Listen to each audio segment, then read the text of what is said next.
2021-এ রাজ্য সরকারি কর্মীদের জন্য সুখবর।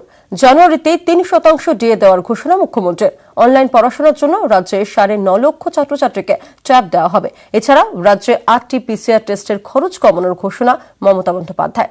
বিরোধীরা বলছে এসব ভোটের আগে ভেট। এবার জানুয়ারিতেও আপনারা 3% ডিএ পাবেন। এই পরিস্থিতির মধ্যে এটা আপনাদের কাছে আমি ঘোষণা করলাম। গত বছর 26শে জুলাই স্যাট বা স্টেট অ্যাডমিনিস্ট্রেটিভ ট্রাইব্যুনাল নির্দেশ দেয় সরকারি কর্মীদের বকেয়া মহার্ঘ ভাতা 6 মাসের মধ্যে মেটাতে হবে। নির্দেশ কার্যকর না হওয়ায় আদালত অবমাননার মামলা করেন সরকারি কর্মীরা। বকেয়া ডিএ পাওয়ার দাবিতে মামলায় এই বছর 23শে সেপ্টেম্বর আরও সুস্পষ্ট নির্দেশ দেয় স্যাট। নির্দেশ দেওয়া হয় 16ই ডিসেম্বরের মধ্যে কর্মীদের যাবতীয় বকেয়া ডিএ মেটাতে হবে। বকেয়া মেটানোর পদ্ধতিও বাতলে দেয় স্যাট।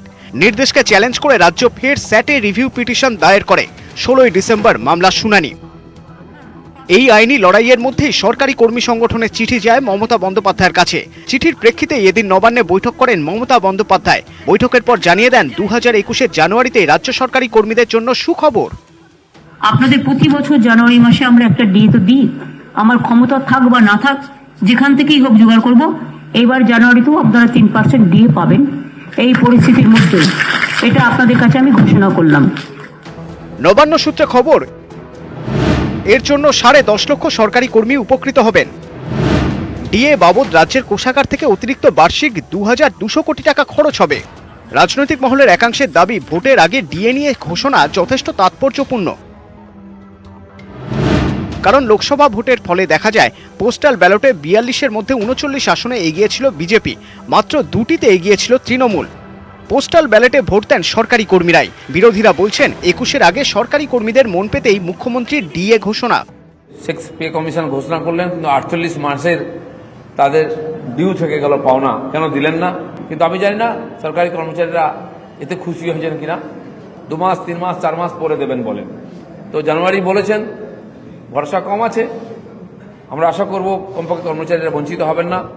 মুখ্য সচিবকে রেখে নবান্নে এই সভা এবং সেটা লাইভ দেখানো, এটার মধ্য দিয়ে প্রশাসককে কলুষিত করা হচ্ছে, মুখ্যমন্ত্রীর পদকে কলুষিত করা হচ্ছে, নবান্নকে কলুষিত করা হচ্ছে। বৃহস্পতিবার নবান্ন থেকে মুখ্যমন্ত্রী জানান রাজ্যে আরটিপিসিআর পরীক্ষার খরচ কমছে। এছাড়াও ছাত্রছাত্রীদের জন্যও ঘোষণা করেন তিনি। আরটিসিপিআর এর টেস্ট পিছু এটা আমরা 950 টাকা করে দিলাম। প্রায় 9.5 লক্ষ ছাত্রছাত্রীকে অনলাইন শিক্ষার সুবিধার জন্য একটি করে ট্যাব দেয়া হবে বলে আমি সিদ্ধান্ত ঘোষণা করছি। 9.5 লক্ষ ট্যাব দিয়েছে, এটা তো আমাদের দাবি ছিল। সংগঠনের পক্ষ থেকে বারবার এই কথা আমরা তুলেছি। ঘোষণা তো হলো, এবার ঘোষণার পরে ঘোষণাটা এক্সিকিউশন কবে হয় সেরকম দেখুন। উনি যে দেবেন বলছে, তার বাজেটে প্রভিশন রেখেছেন, তার আগে প্রতারণা করছেন, কেন অসত্য করছেন, মিথ্যাচার করছেন। রাজ্য সরকার অবশ্য বিরোধীদের দাবি উড়িয়ে দিয়েছে। নিউজ 18 বাংলা। বিরোধীদের প্রচারের পাল্টা হিসেব, হাতিয়ার উন্নয়নের খতিয়ান। শুরু হচ্ছে নতুন কর্মসূচি বঙ্গধ্বনি। মমতা সরকারের সাফল্য স্বীকৃতি সরাসরি ভোটারের কানে পৌঁছবে। আজ বৈঠক করবেন দলনেত্রী মমতা বন্দ্যোপাধ্যায়। দফতর ধরে ধরে উন্নয়নের খতিয়ান প্রচার। তৃণমূল স্তরে প্রচারের নয়া কৌশল। বঙ্গধ্বনির প্রচার করবেন দলীয় বিধায়ক নেতারা সকলেই।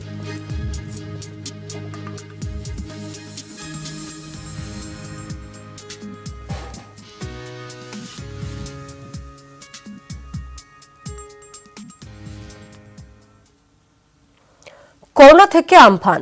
রাজ্যে তৃণমূল সরকারের বিরুদ্ধে একের পর এক ইস্যুতে ব্যর্থতার অভিযোগ তুলে জনতার দরবারে যাচ্ছে বিজেপি।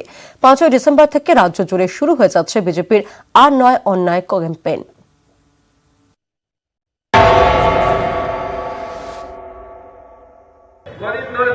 সকালবেলা ভোরের বেলায় স্বপ্ন দেখছেন, তাই তিনি জেলে আছেন। আর তাই বলে দিচ্ছেন আমাকে জেলে পাঠাও, জেলের থেকে নাকি জিতিয়ে দেবেন আদর্শকে লালু প্রসাদ যাদব।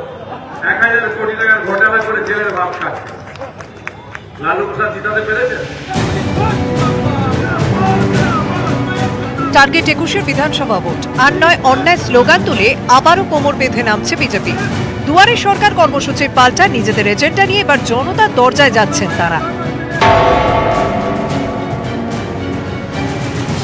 1 কোটিরও বেশি পরিবারের হাতে দলের লিফলেট পৌঁছতে চান ঘোষণা করেছেন দিলীপ ঘোষরা।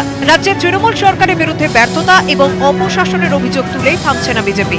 লিফলেটে থাকছে অভিযোগের খতিয়ান, করোনা এবং আমফান নিয়ে রাজ্য সরকারের বিরুদ্ধে ব্যর্থতার অভিযোগ, বিরোধীদের উপর আক্রমণ তোষণের রাজনীতি নিয়েও কথা লিফলেটে।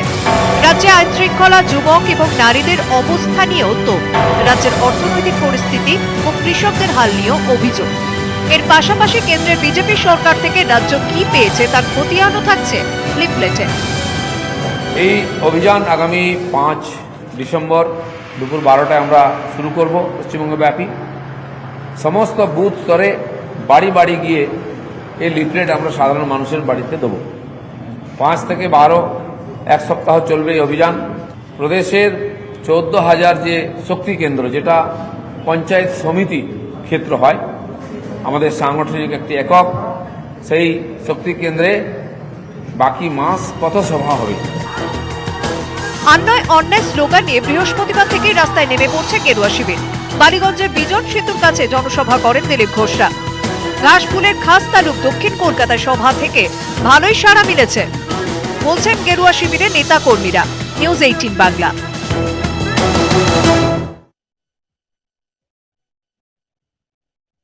সূত্র দিল্লির বিজ্ঞান ভবনে কৃষকদের সঙ্গে বৈঠকের পর কৃষিমন্ত্রী নরেন্দ্র সিং তোমর জানান, কৃষকরা যেমন সহায়ক মূল্য পেতেন তেমনই পাবেন, কিন্তু কৃষকরা কৃষি আইন প্রত্যাহারের দাবিতে অনড়। সংসদে বিশেষ অধিবেশন ডেকে কৃষি আইন বাতিলের দাবি কৃষকদের। ফের বৈঠক 5 ডিসেম্বর। কৃষি আইন বাতিলের দাবিতে অনড় কৃষকরা।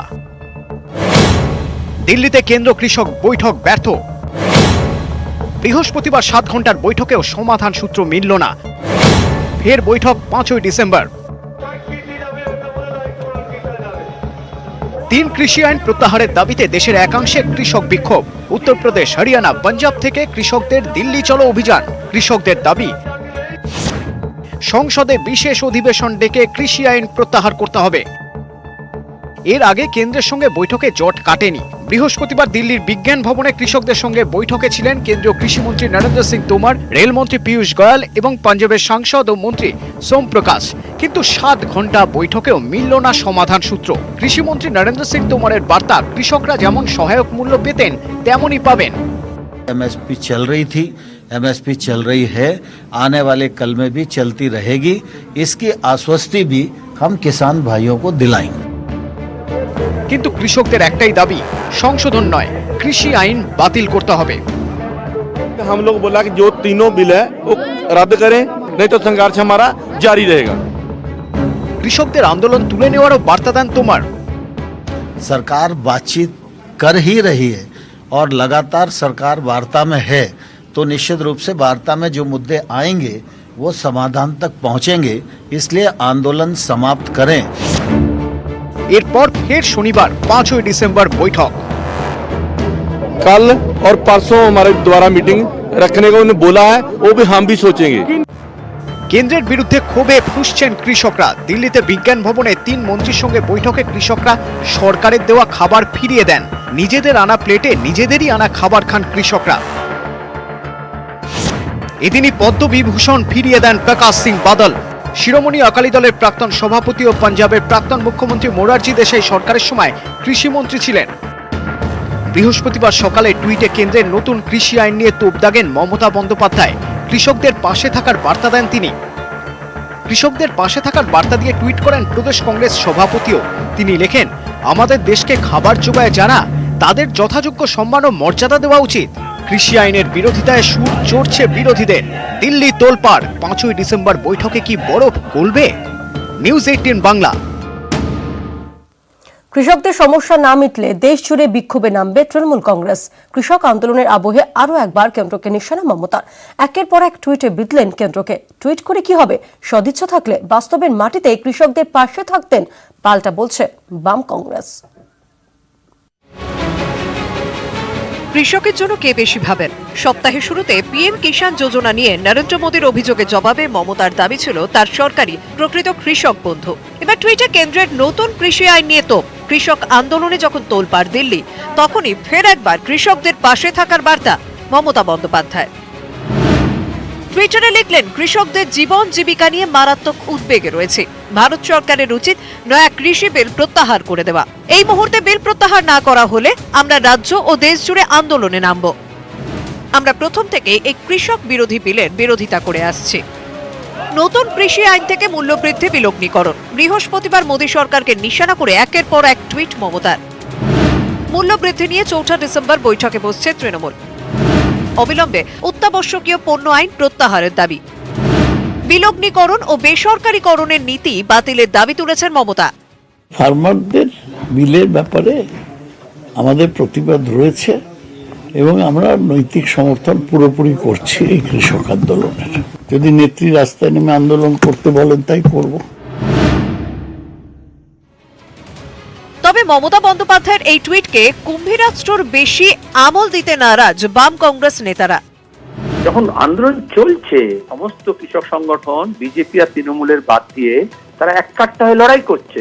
নভেম্বর মাসে 26 তারিখে ধর্মঘট হলো, তখন তো তৃণমূল কংগ্রেসকে আমরা দেখলাম কেউ কেউ গ্যালারির পাশে দাঁড়িয়ে থাকলেন, তারা ভালো, আর কেউ কেউ মাঠে নেমে মনে করলেন যে দিদির বিরুদ্ধে কিছু বলা যাবে না, মোদির বিরুদ্ধে কিছু বলা যাবে না। সুতরাং এইসব ডাক দিয়ে কোনো লাভ নেই। রাজ্য সরকারের যে দায়িত্ব আছে সেটা তারা কতটুকু পালন করেছেন জিনিসের দর নিয়ন্ত্রণ করার জন্য, সেই প্রশ্নের জবাবটা তো বাংলার মানুষকে দিতে হবে। মানুষকে শোষণ করা হচ্ছে আলু পেঁয়াজের দাম বাড়িয়ে ভোটের খরচ মেটানোর জন্য আর খোকাবাবুর পকেট ভর্তি করার জন্য।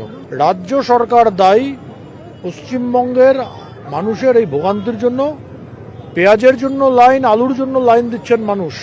এরকম ভয়ঙ্কর অবস্থা, মুখ্যমন্ত্রীর সম্পূর্ণ দায়িত্ব নেওয়া উচিত। কেন্দ্রের কৃষি আইন প্রত্যাহারের দাবিতে আন্দোলনে এই মুহূর্তে তোলপাড় রাজধানী। সেই আঁচে বিজেপিকে চাপে ফেলতে এবার পিছিয়ে রইল না তৃণমূল। ভোটমুখী বাংলার রাজনীতিতেও এবার কৃষি আইনের আঁচ। নিউজ 18 বাংলা। সর্বদল বৈঠক প্রধানমন্ত্রীর। লোকসভা এবং রাজ্যসভার নেতাদের ভার্চুয়াল বৈঠকে আমন্ত্রণ জানানো হয়েছে। বৈঠকে টিকাকরণের পরিকাঠামো বন্টন নিয়ে আলোচনার সম্ভাবনা। করোনা পরিস্থিতিতে কেন্দ্রের ডাকা দ্বিতীয় সর্বদল বৈঠক এটি। প্রথম বৈঠক হয় লকডাউনের আগে 20 এপ্রিল। গত এক সপ্তাহে 6 ভ্যাকসিন নির্মাতা সংস্থার সঙ্গে আলোচনা করেছেন প্রধানমন্ত্রী। 28 নভেম্বর 3 শহরে ভ্যাকসিন গবেষণাগারে যান তিনি। সোমবার বৈঠক করেন আরও 3 সংস্থার সঙ্গে।